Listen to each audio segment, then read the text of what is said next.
Hey Samuel. Hey, Sydney. So I've been staying at this really, really old bed and breakfast for the Okay. past week, and I'm honestly really worried that I'm pretty sure the owner killed his wife. Oh, geez. What makes you think that? Um, it's mostly just vibes. But I also was late to breakfast yesterday and he was really mad. He keeps threatening to kick me out. He's like, you're not rich enough for this bed and breakfast. God, That me would be with like the every bed and breakfast. This would be the American version of Northanger Abbey. Would be like a bed and breakfast versus a colonial bed and breakfast as opposed to an abbey. I'm glad you're here on this Sunday. I'm going to get right into the message. I'm going to tell it like it is, as they say. Oh, I heard a hallelujah. Did you think I don't know what the hell is going on? And a lot of strange places. Where in the hell have you been? Hell fire! Hell fire! Hell fire! All right. Okay, say something else, too. Hello. It's the last week of me doing a really bad British accent. Do you mean to tell me that your journey through Europe did not make it any better? I don't think it improved it. I did learn one thing.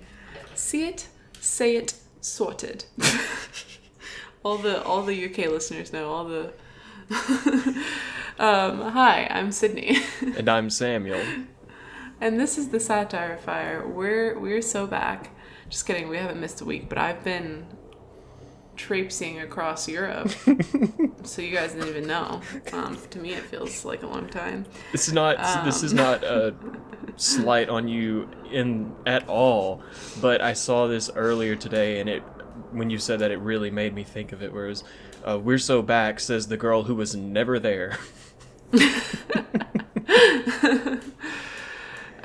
Yeah, but I'm here, and we are back with another week, an interlude episode between Northanger Abbey by Jane Austen. We've just done 3 episodes in a row where we discuss the oldest book we've discussed yet on the Satire Fire, and this week we are doing more Jane Austen, but this time the 2007 film adaptation of Northanger Abbey, starring Felicity Jones and J.J. Field, And Carey Mulligan. and Carey Mulligan. We'll come back to that. Don't worry. But yeah, so if this is your first episode you're ever listening to, thank you. We're excited you're here. But also, I don't know, you can listen to this one without any background. But usually interlude episodes they're what we do in between one book and the next. And so usually we're talking about books. So might I recommend you going and listening to our 3-part series on Northanger Abbey, or if you're like Samuel and you just cannot make it through a Jane Austen book, maybe go listen to one of our other series, because what we do is we talk about satirical novels and we've done lots of them. So you can go check those out, or you can wait for next week when we talk about the book that Samuel's leading, which is Notes from Underground by Fyodor Dostoevsky. So yeah, this should be a fun one. There are film and TV adaptations of, I'm pretty sure, every single Jane Austen book. So you all know it. You all love or hate it. I'm not sure, but it'll be interesting. But before we do that, let's just do a little chit chat and see what we've been up to. Clearly I've been traveling Europe, but Samuel, what have you been doing or reading or listening to? I have been up to quite a bit. I will say some of the reading that I've been doing I don't want to talk about, but if you come back for episode number 2 of our Notes from Underground series, you will hear about that particular reading that I've been doing, my extracurricular homework.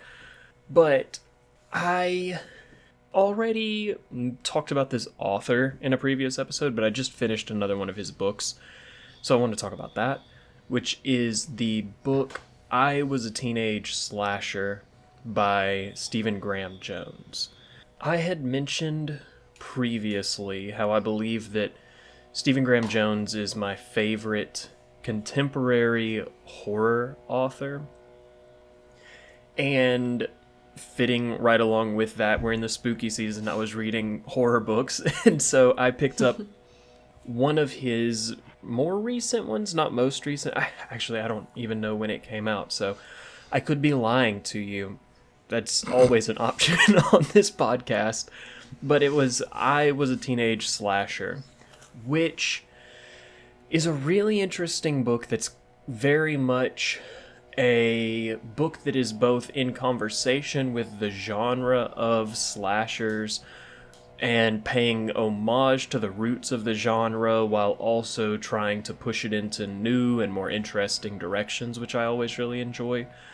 The basic plot of the book is a teenage guy living in West Texas, through no fault of his own, accidentally ends up becoming a slasher in a teen horror movie.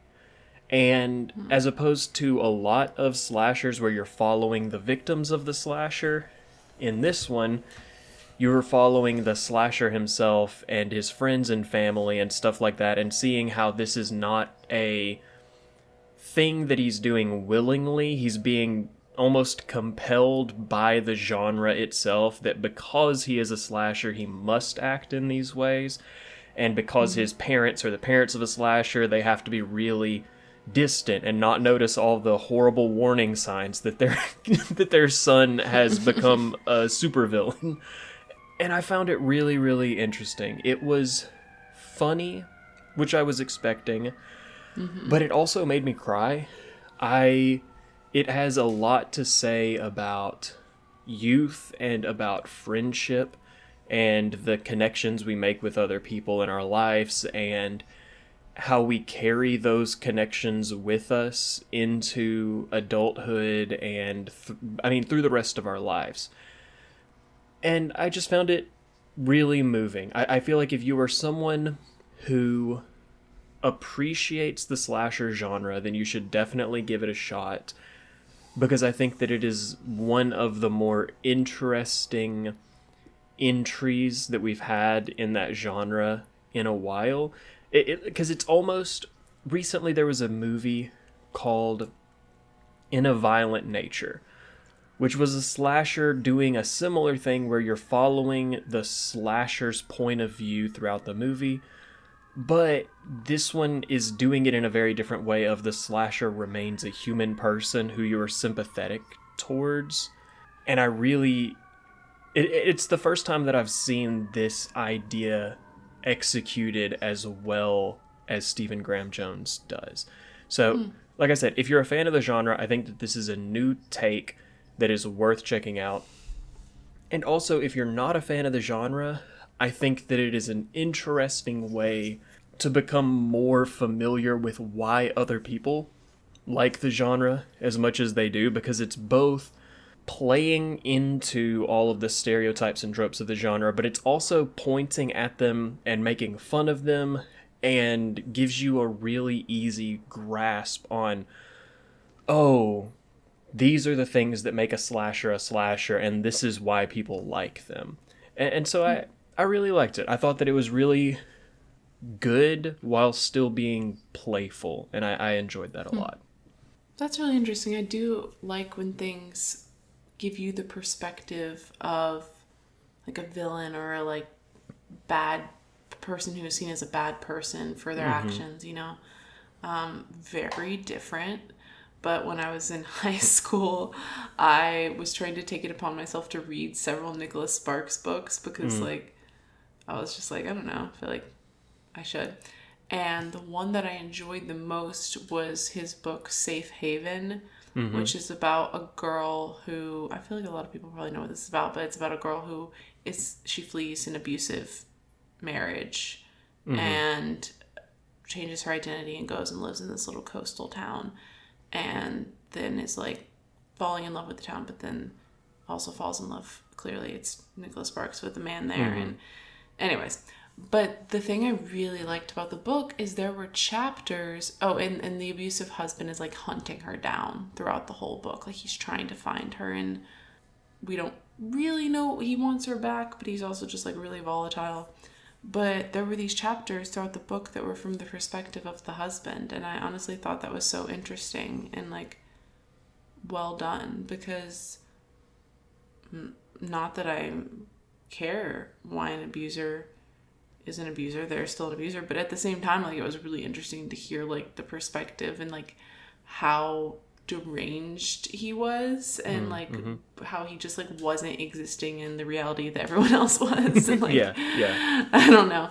And so that was interesting to read about, and honestly, but it didn't make you sympathize with him. I don't think that was the intention. It kind of made you hate him more, but it also made you be like, he's crazy. So I don't know, it's been a long time since I read it, but I just remember being like really into it. I was gonna talk about not that book though. I was just going to, I haven't really been reading much because I was on my trip, and I mentioned, I think 2 episodes ago, that I was going on this trip, but I wanted to give a brief review of some of the places I visited. So my favorite place I went was Scotland, and love you guys. If anyone who listens to this podcast is from Scotland, DM me. I love you. Your country is beautiful. I went to Edinburgh and stayed there for a couple nights, and that was just like the most beautiful town. I think America is so silly because like we're so young, and it just amazes me. And there's even places older than the UK as well, you know? Yeah. But like, I was just amazed at these, Edinburgh Castle and things like that, where it's just like, wow, they built that so long ago. Yeah. And the architecture is just intricate and gorgeous. And Edinburgh, especially just as a city, like, it's just almost everywhere you look. There's definitely like modern buildings, but not, especially in the main, probably more touristy area. I really enjoyed it. I loved that there was a pub like every corner, like people are just there drinking beer all day there. Love that. And then I spent a day like driving through the Highlands and got to meet Highland cows, and that was so cool. They're very fluffy. And it was just really beautiful. The landscape in the Highlands was really diverse. Like, and if you think about it, like, I guess America is like this as well, but it's just bigger, so it's harder to like do a day trip and see lots of different diversity in terms of, but like it was very diverse, and in some of it was just like, I've never seen anything like it. But also there was one area that we were in that we went on a short hike to a waterfall that looked like Oregon or like Washington. Like, it was like, okay, yeah, it was like, that makes sense. like pine trees, rainforesty, moss. It was drizzly, and honestly, in general, like part of it did remind me of Oregon because it was like on and off raining, but not raining hard. But yeah, I did really like Scotland a lot. I went to Oxford for a day, and that was also just, I like teared up. I was just like, wow. And also, as we know, I'm a big Harry Potter fan, and so that was exciting for me to see some of the places that they filmed. Those movies are like very nostalgic for me and comfort movies. And I really liked London a lot. Honestly, like, in some ways it reminded me a lot of New York, but not really, but it just is like a big city. And but I enjoyed that. And I honestly didn't have a great day in Paris, but I think it was just like, it was the day before the trip ended. Like, I flew back the next day. I think me and my friend were just like so exhausted, and both of us, we did like a day trip. Like, we took a train to Paris early in the morning and then left late at night, and we were just tired. Also, I don't speak French, and so like it did complicate things, and that's my problem. But I was trying to order a coffee in this little cafe, and like I just probably sounded so stupid. I was like, I'm so sorry.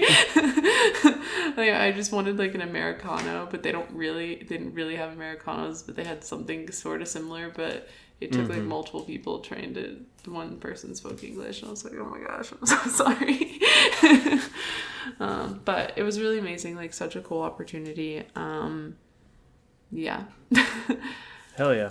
So with that, let's talk about Northanger Abbey, the 2007 film.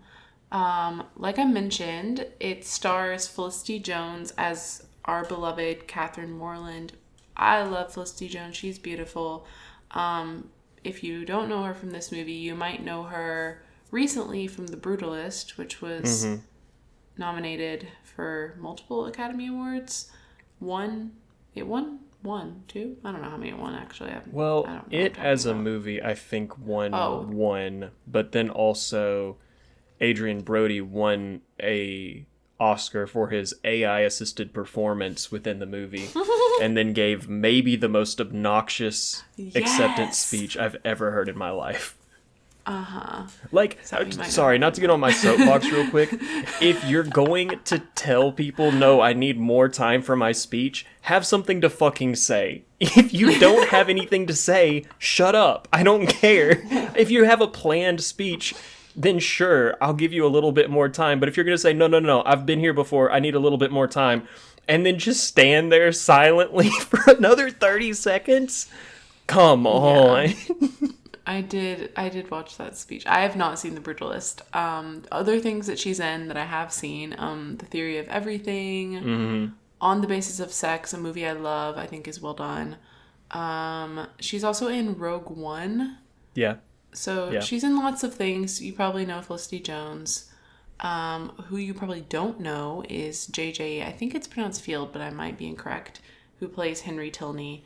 He's not in I actually had heard of nothing that he's in, to be honest, but he is in this movie from 2013 called Austenland, about this 30-something-year-old woman who is a huge Jane Austen fan and goes on a trip to this English resort that caters to Jane Austen fans. So that's very funny. Yeah. He is in 2 things that people might know, which he was...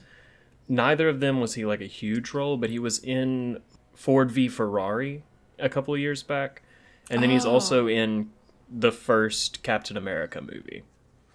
Whoa, I didn't know that. But yeah, like I said, he was like a minor role in both of them. Yeah. And then the other notable person in this movie that we've already mentioned, Carey Mulligan, who is our first double feature in a satire fire movie, I think. That seems right. I think, if I'm lying, I'm sorry. She was also in, in Northanger Abbey, she plays Isabella Thorpe, one of my favorite characters. But she was also in Promising Young Woman, which we discussed a few series ago. So, yes. Yeah, that's pretty fun for us. Hi, Carey Mulligan. We're always talking about you. We will, we ever at some point cover Pride and Prejudice, we'll talk about her again, because she's also in the Pride and Prejudice movie. She's everywhere. She's in The Great Gatsby. But anyways, this movie, as I already mentioned, came out in 2007, and for some reason is very hard to watch on the internet, but you can find it on YouTube for free. So if you're wanting to watch it, do that. It is the second adaptation of Northanger Abbey. Something that I found really interesting when reading about this movie is that the screenwriter who adapted Pride and Prejudice for BBC, Andrew Davies, was commissioned to write the script for Northanger Abbey. And he had previously written an adaptation of the novel for weekend television, and it was optioned by Harvey Weinstein. Boo, terrible. But then the project was abandoned. But he told the Daily Telegraph in an interview, he was like, Northanger Abbey is much more straightforward to adapt than Pride and Prejudice. And he said later, he said it was much easier to adapt, basically, than Pride and Prejudice because it's more straightforward. And it's also a lot shorter. Yeah. But he says, Pride and Prejudice was quite a fiendish bit of compression, which I don't even know what that means, but I'm like, that's kind of British. I mean, I assumed that it was just like you had to long. Compress a lot of story into a short runtime. So, yeah. Fiendish bit of compression. Also, basically, though, Nick Elliott, who ordered the new adaptation of Northanger Abbey, he also at the same time ordered an adaptation of Mansfield Park and Persuasion, said that the adaptations are important remakes for the new generation. It was like, about every 10 years, direct quote, all the great stories need retelling. Yeah, how else are you going to hold on to the IP? I thought that was a very interesting quote, and I want to discuss it more later, but I wanted to start with just being like, it's very, I think, interesting because we see this done not just with, Jane Austen. We see this done with all classic novels as well as classic stories. Disney is doing all their live action versions of every movie that's ever been. Yeah. And let's have a discussion about that later. But okay. That is something. And so, yeah, let's just get into the plot. It's very straightforward. Like he said, it's also very similar to the book.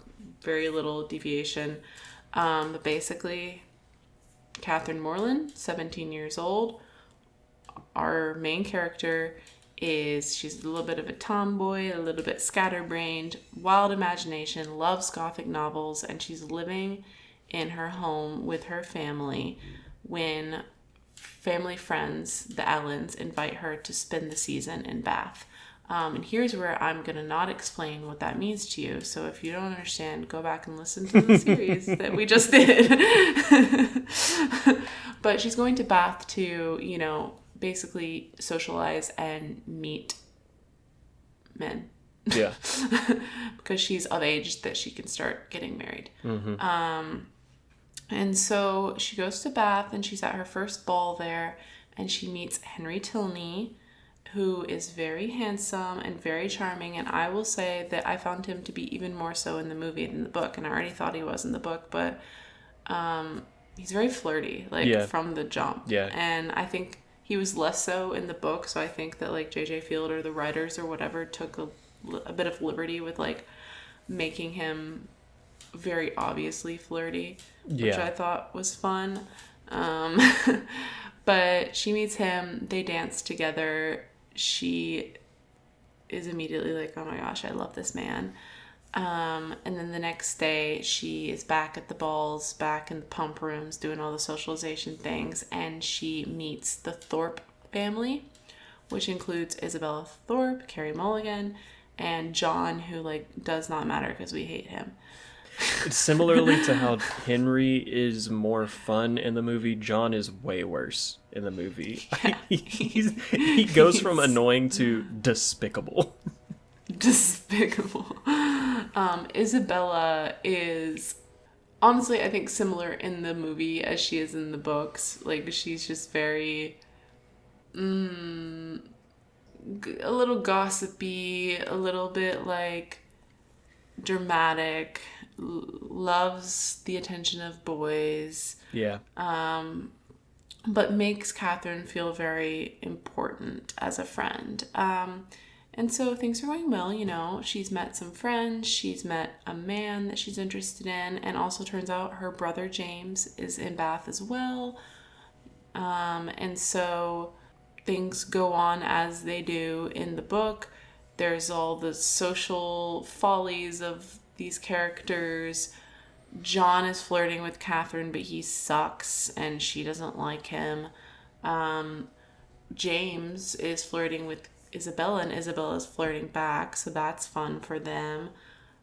Isabella and John and James are tricking Catherine out of getting to spend time with the Tilneys, which is Henry, and then Henry's sister Eleanor, who we meet briefly, but we like her.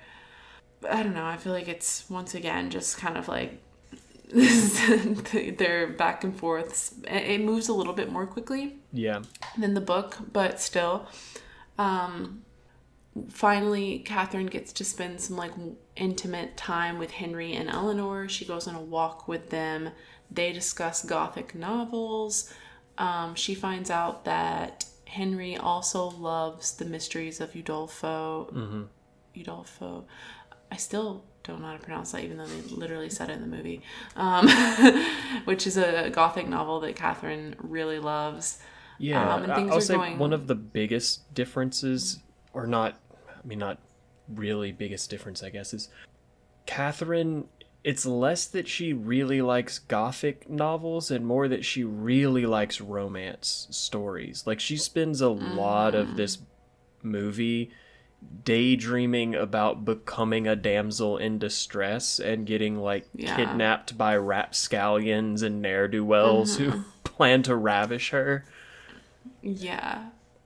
And I was going to say that I think this walk is like the first thing that really let her like imagination run wild with what could be with Henry. And so, yeah, something different from the book is she has this dream about Henry where it's so funny because like the coloration on screen changes, where it's been very like bright. It gets like dark and blue hues and moody. And she's like acting very damsel in distress, and in this one dream she has, she's in a bath, which the bath for some reason is like in the middle of like the grass, like it's not like in a bathroom.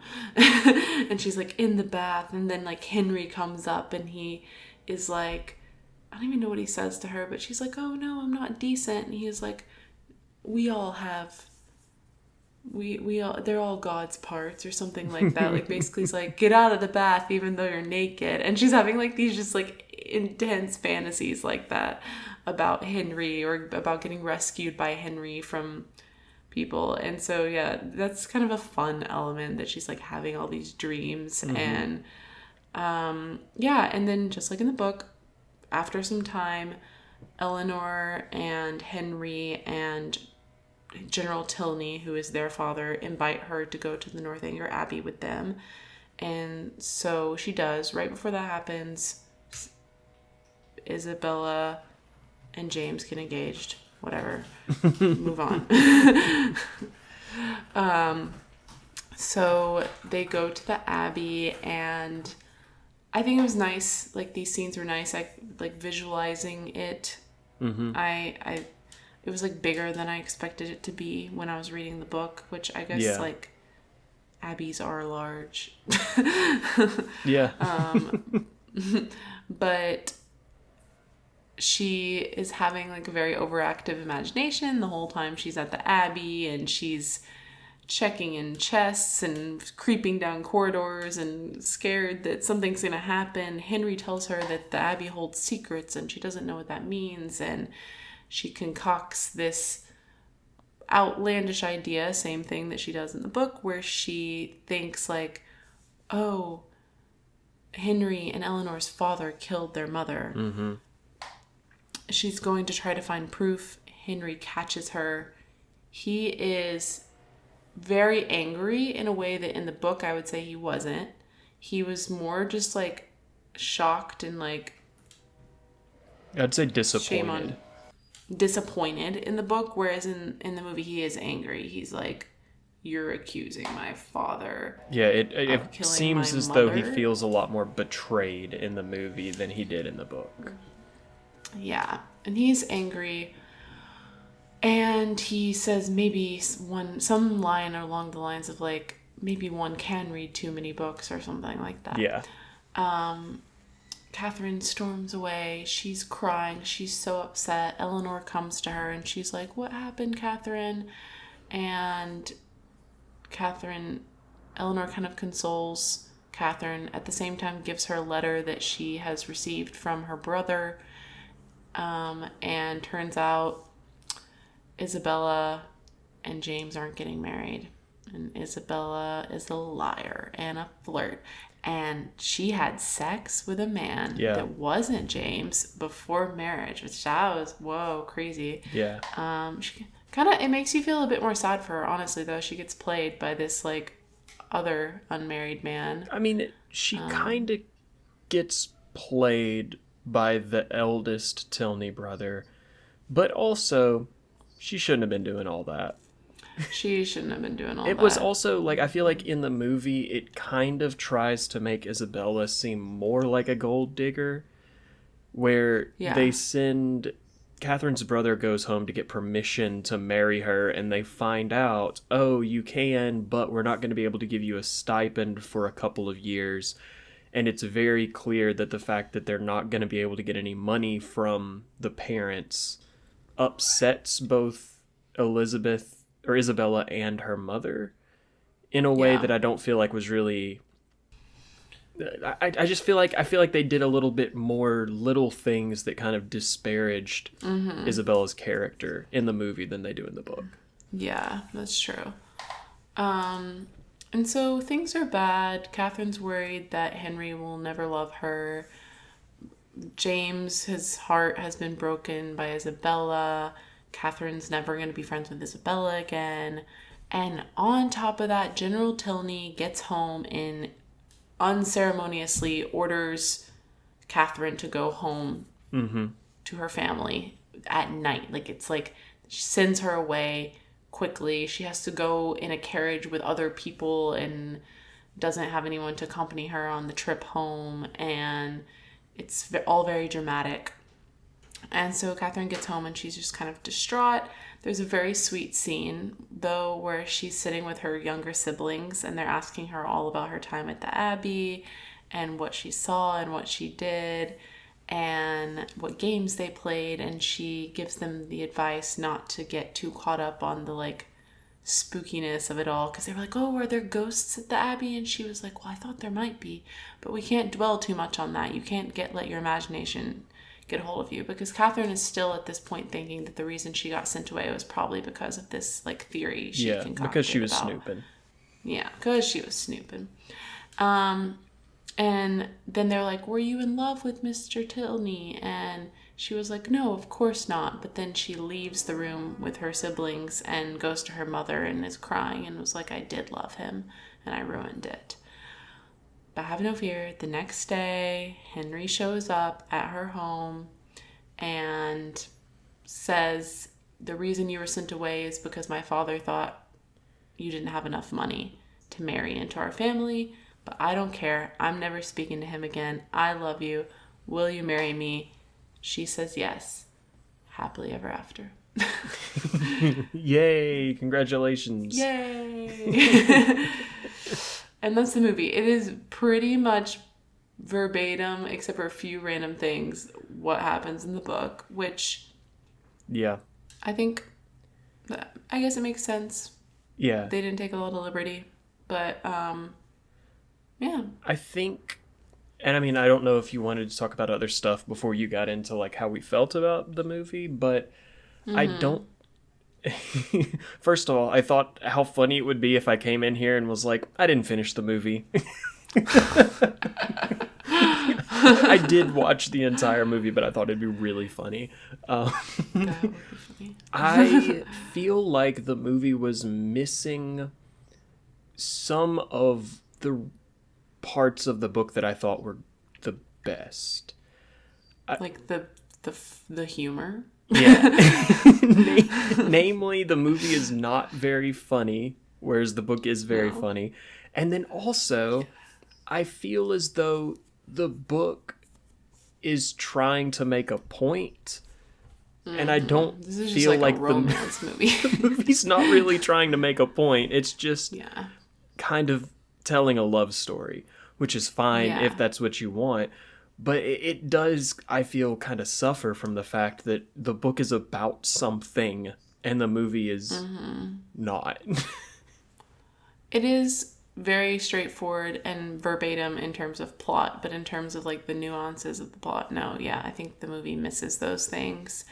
It's not a satirical movie, really. No. So I think we're liars talking about it, but how were we supposed to know before we went in? how are we supposed to know? Yeah, I think that it's a good movie if you want a period romance piece. Yeah. It was well done in that sense. But even then, like, it's no Pride and Prejudice. No, it's no Pride and Prejudice. Pride and Prejudice is a fantastic movie. Yeah. I take no criticism. And so, like, yeah, I was kind of bored, honestly, and I wasn't bored reading the book. I mean, I know you were bored reading the book. It wasn't really, I don't know if bored is the right word. It just, like, the book just slid off of me. Like, it didn't hook me the way that I wanted. And I really did not like the movie. I felt very similarly watching the movie as I felt reading the book. But the difference is that with the book, I was seeing the moments of, this is what makes this book good. And with the movie, it doesn't have those. And so yeah. I'm just watching all the parts that I didn't like about the book. Yeah, it was just kind of... I was just kind of bored. I mean, I liked the way Henry's character was portrayed. He was flirty, he was fun. I still had, like, affection for Catherine in the way I did when reading the book, I guess. I still thought, like, Isabella kind of slayed, but she was, like, a little worse in the movie. Yeah. But, you know, I wouldn't watch it again. I wouldn't, like, recommend it to anyone to watch, honestly, unless they were just, like, a huge fan of that book and they wanted to see the adaptation. Yeah. And it was sad that it just, like, quite literally wasn't satirical in any way. Yeah. I was watching it and I was like, what are we going to talk about? I feel as though it felt like the people who were adapting it fall into what I think is today probably the most popular camp when it comes to Jane Austen, which is not knowing that it's satirical. Like, I feel like the person who read Northanger Abbey and then proceeded to adapt it, and then all the people involved saw it as a Victorian romance. And it's neither Victorian nor necessarily a romance. Yeah. And so it, like, yeah, that's why I think that, like we were saying, it misses all of the charm. And the things that it's missing are the things that make it a satire. It would be like adapting Slaughterhouse-Five, but just making it a war movie. Like, what are we doing here? Yeah. I think there's definitely a market for period romance. Such as maintaining the IP. Yeah. But it's just like, we didn't have to, like, this could be a much more interesting movie in so many ways. And there's plenty of period romance. Like, we didn't need, and I haven't seen the original Northanger Abbey movie adaptation. So, like, maybe that one is more satirical or humorous or something. Yeah. But yeah, I too was disappointed. But you're right. I did want to have a discussion about this trend of, and not trend. It's all, I think this has always happened, but it's just like, especially with like the Disney adaptations, there's just like, I feel like, honestly, and I'm not really one to talk in terms of like what's happening in the movie world, but it feels that like we're coming up with less creative original ideas and we're just adapting things that already exist so much more than we used to. Is that true, do you think? I think that we have gotten so far down the road of movies being a business that the decision of what movies get made is much more a business decision than an artistic decision. And so you end up with movies that are being made are movies that exist within a series or a franchise or are a remake of something that was popular because market research says that those are going to be popular again. And I think part of it is also that a lot of production studios have stopped being production studios. Like, used to, the point of a production studio was to get a script and say, hey, let's find a director who would go well with this script. Let's find actors who would go well with this script. Let's pay all of these people who are going to get together and make the movie. And then at the end of it, we're going to distribute it and sell the movie. But nowadays, a lot of production studios just want you to come to them with basically a fully made movie that they can buy and then help you distribute. And that means that if you are an independent filmmaker who's trying to make a movie, the way that you're going to get money from people in order to make your money now that you don't have production studio backing is going to be by, well, this is a Star Wars movie, so it's going to make a lot of money, so give me money to make my Star Wars movie, please. Yeah.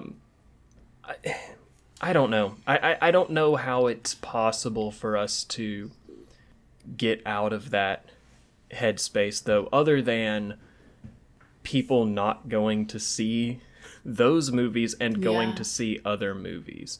Like, I think, not to hog the discussion here, I feel like a lot of it can also be blamed on the declining popularity of physical media. Because, and this is something that I've seen actors and like directors talk about in the past, where previously, if you made just some slop movie or an art house film or something like that, it would maybe gross $10,000 in the theater, if that. Like, it would make nothing, but then it would be on VHS, and you would consistently be making a couple $1,000s a year for the next 10 years off of VHS sales. And we just don't have that second source. Now it's like, either it goes direct to a streamer and you don't make any money off of it, or it goes into theaters, and then after theaters it dies and you don't make any money off of it. And so the like shifting dynamic of, you have to make a movie that makes back all that you spent on it just in the theater is like crazy. And so there's my pitch. Watch more movies in the theater, but also buy more DVDs. Get back out there. Own your own movies. I think it's really... I have a lot of thoughts that just kind of came up in response to everything you said. But yeah, with physical media, like, as a child, and probably through the age of, like, for me, about 8 years old, maybe a little before then, I was watching VHS tapes. My family still has a VHS tape collection. Yeah. And then I saw, like, the dramatic transition from VHS to DVD, like, in my own lifetime. And I mean, it was probably already happening before, like, I don't actually know when DVDs first started being sold. But, like 2000s. Yeah. And so then I have a DVD collection that I curated from, like, childhood on. And then now at age 26, both of those forms of media are nearly obsolete. And it's the same thing with music as well. And, like, when I was a kid, there was cassette tapes, and then there was CDs, and then now there's nothing. And not nothing. I mean, people do own CDs. You can still purchase CDs. You can still purchase DVDs. But it's just like, how in 26 years have I seen, like, two dramatic shifts away from physical media? And that's so interesting to me, how quickly things changed. And I see the value in it, and it's also very wasteful if no one's buying it. Yeah. If we're still making DVDs and putting them in stores and people aren't buying them and watching them. And yeah, it's fun. It's fun to, you don't even have to buy a DVD player if you have a PlayStation or an Xbox. So, like, there's lots of ways you can watch DVDs that don't necessarily involve purchasing a new piece of equipment for your entertainment system, but also DVD players are really cheap. So surprisingly, VCRs or VCR equipped TVs have gotten relatively expensive because people are getting back into them. They're interested again. They're like hip, and they're also not getting made anymore. But DVD players are still getting made, so you can get some like really bustedly cheap DVD players.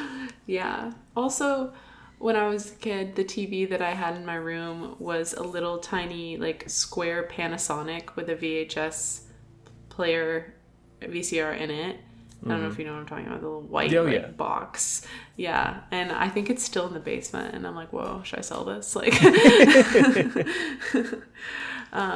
but yeah, the other thing I was thinking about is just that, like, with these adaptations, it's not that, like, they're never enjoyable. I mean, I will say that, like, for the Disney live action films, like, some of them I have really enjoyed, and especially because they're doing something that's different from animation, like, it can be really interesting.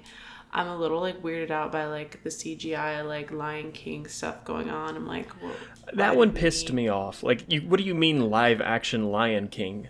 It's not live. Yeah, you use real lions. Where are the real lions? I want you on site, on the ground with the lions.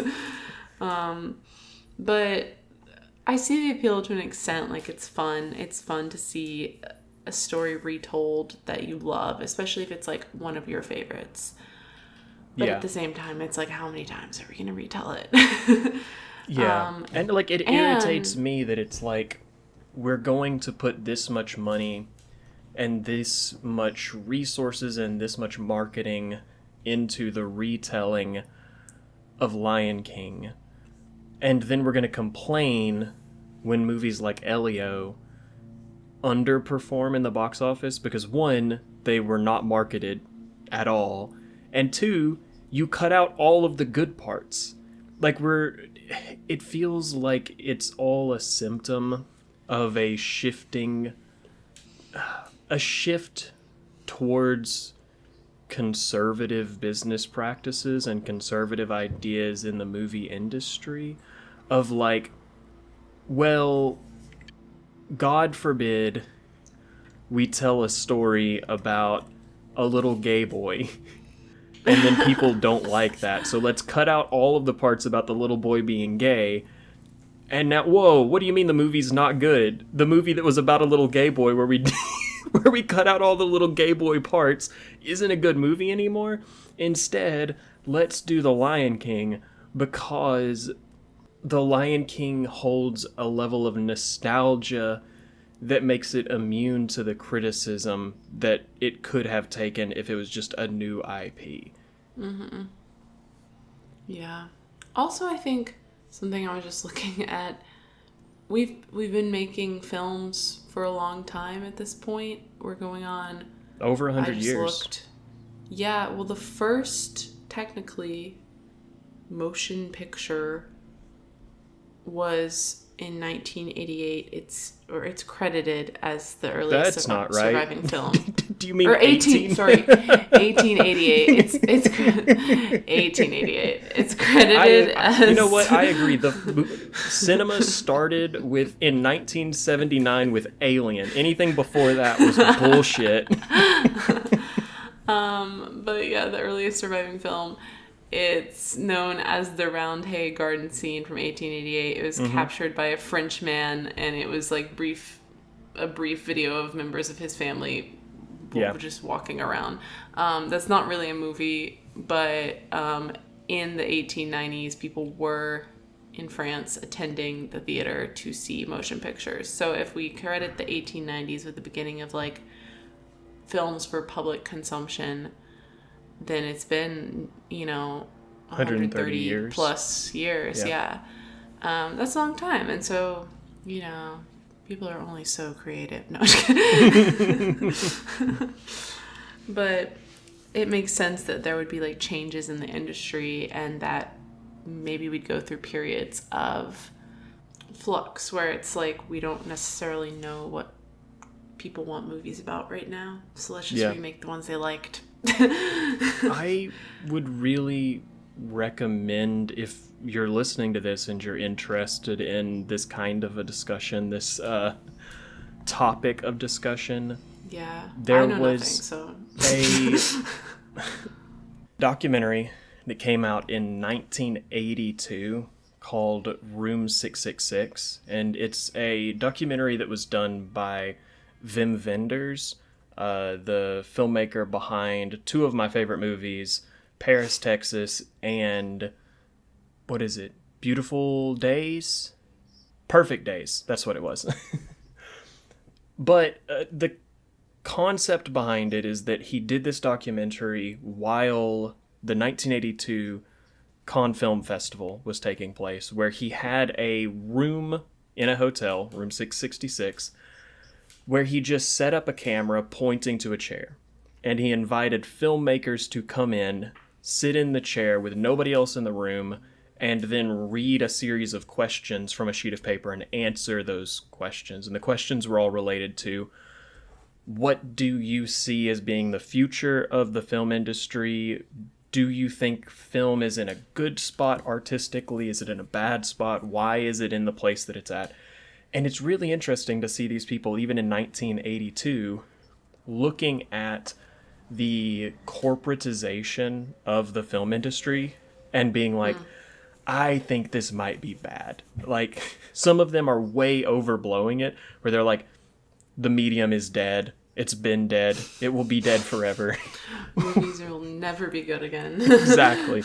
Whereas some of them are like, I believe one of them that he gets an interview from is Steven Spielberg, who at that point is very much up and coming. And he's like, I think we're in a pretty good spot. Yeah, we were in a great spot for Steven Spielberg specifically. For Steven Spielberg. Yeah. But it's really interesting that, like, this is a conversation we've been having for 40 years now. And I think that we've just continued to go down the same path for 40 years, just kind of piling on all of the, like, things that were worrying people then are even more of a concern now. That just really seems like we do that in life. Yeah. History do be repeating itself.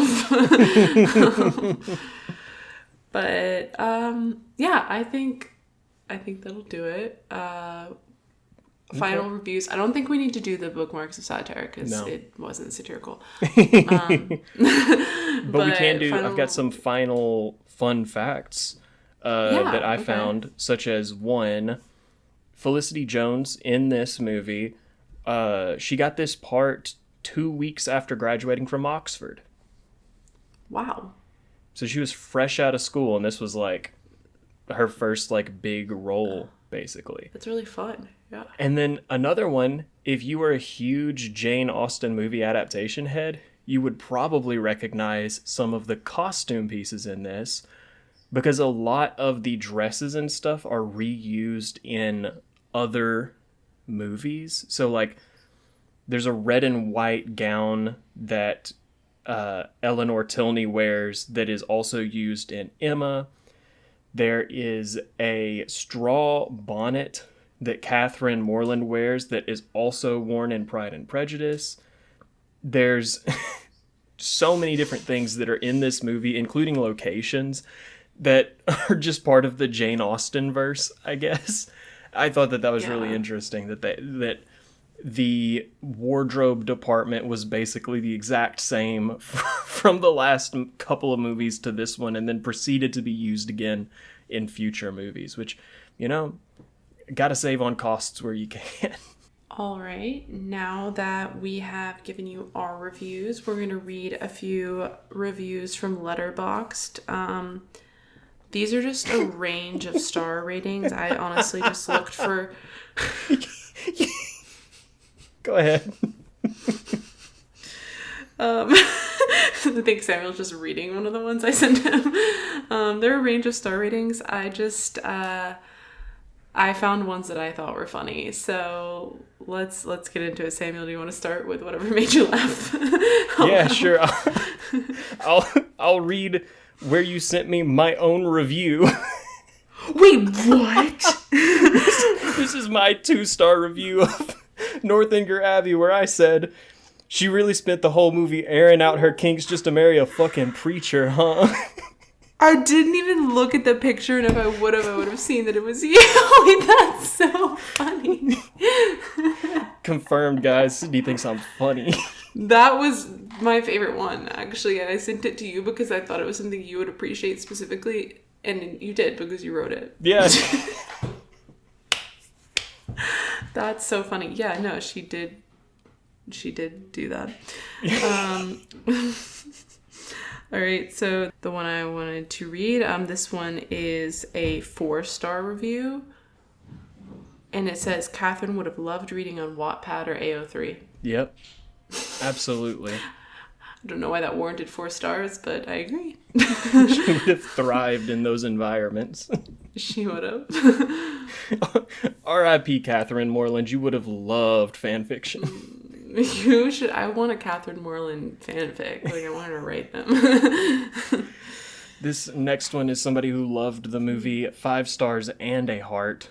Catherine is a romantasy fiction girly. So true.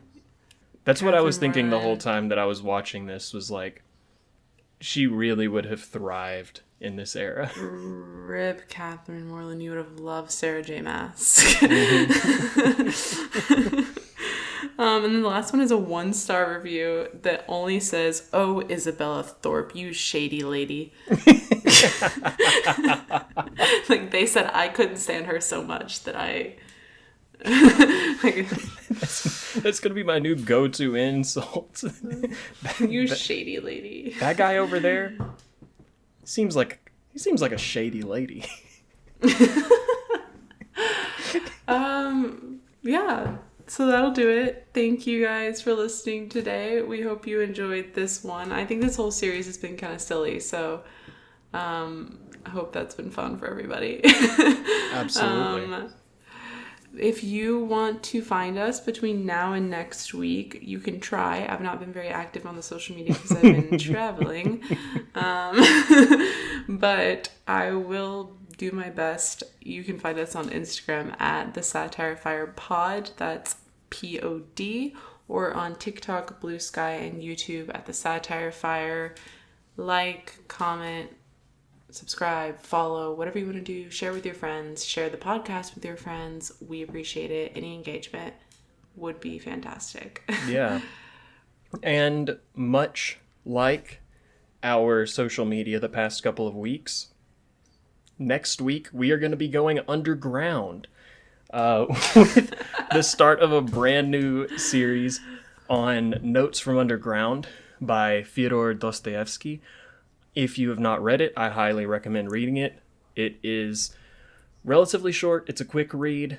I bet you could find a really short audiobook of it, but if you don't want to read it, then feel free to just join us here next week, because next week will be a plot summary of the book, getting you prepped for the series in case it's been a while since you've read it, or you just want to hear us make fun jokes about it. Other than that, our intro and outro are remixes of the song 48 by Cullah. And like Sydney said, thanks for listening. Thanks for sharing, liking, comment, subscribing. We appreciate all of it. Cheers to no more bad British accents from me. Instead, it will be bad Russian accents from me. Oh, no. This has been the Satire Fire. I'm Sydney. And I'm Samuel. Bye. Bye. I just about come to the end of the road. Here, I've just about lost patience with you people. You get your ass out into the mountains or someplace, or hide in there and watch that damn tube. But if not, fuck it. I'm done. In fact, my sermon